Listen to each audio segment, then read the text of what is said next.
Washing down the saltiness of an order of warm, crispy French fries with a fizzy diet soda might seriously satisfy your taste buds in the moment, but there might be a major problem with doing so. Enjoying the two together appears to actually lead to legitimate neurological damage that may disrupt the body's natural processes for metabolizing sugar. The combination of French fries and diet soda may sound harmless on paper and taste delicious in your mouth, but a small study run by Yale University-based researcher Dana Small found that ingesting sucralose and carbohydrates at the same time can confuse the brain, rendering it ineffective when it comes to telling the body how to properly metabolize sugar and ultimately leading to a host of serious health problems. Wait, sucralose? Yes, that's a common artificial sweetener found in many diet sodas. You may have also seen it under the brand name Splenda. Small likened the effect that artificial sugars like sucralose can have on the brain when consumed alongside carbohydrate-rich foods, such as French fries or pizza, to a circuit change within the cerebrum, as the brain's natural communication systems within the body become damaged. And with no certainty on whether the brain has the capacity to eventually correct itself from this change or not, it is important to know the risks involved when drinking a diet bubbly fountain drink alongside greasy fries. Delicious, greasy fries.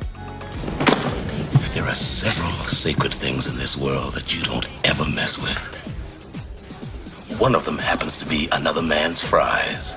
A serving of diet soda may seem like the health-conscious choice for a consumer looking to lower sugar and calorie intake, as the word diet implies health-conscious ingredients. Not only does sucralose have less calories than regular sugar, it's also sweeter, meaning that, in theory, you can use less of it for the same result. One can of Diet Coke, for example, boasts 0 calories and no sugar, compared to regular Coke's 140 calories and 30 grams of sugar. Still, studies suggest that the artificial sweeteners used in diet sodas can do more harm than good. According to the National Library of Medicine, some of the most common artificial sweeteners found in diet sodas are aspartame, cyclamates, saccharin, and sucralose. And every mainstream soda manufacturer, from Coke to Pepsi to Sprite, offers a diet or light variation of their most popular bubbly beverages. As reported by Harvard Health, one study found that drinking diet soda daily can increase the consumer's risk of developing type 2 diabetes by 67%. The same study also found a 36% higher chance of developing a metabolic disorder and an increased chance of weight gain, which seems like the opposite outcome diet soda drinkers are likely hoping for.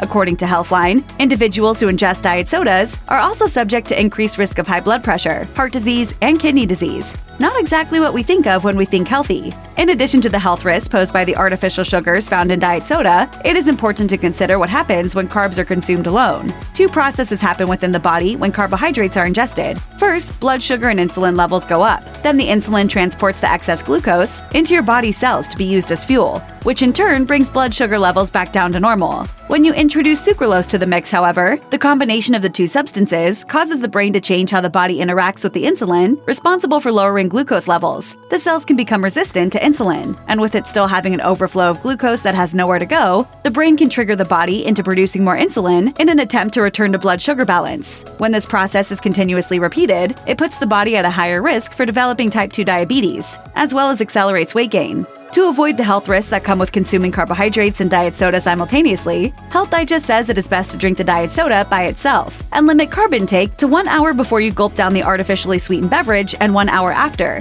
This gives the body enough time to process the sucralose without affecting how it interacts with the brain during a carb-induced rise in blood sugar. Check out one of our newest videos right here. Plus, even more MASH videos about dietary health are coming soon. Subscribe to our YouTube channel and hit the bell so you don't miss a single one.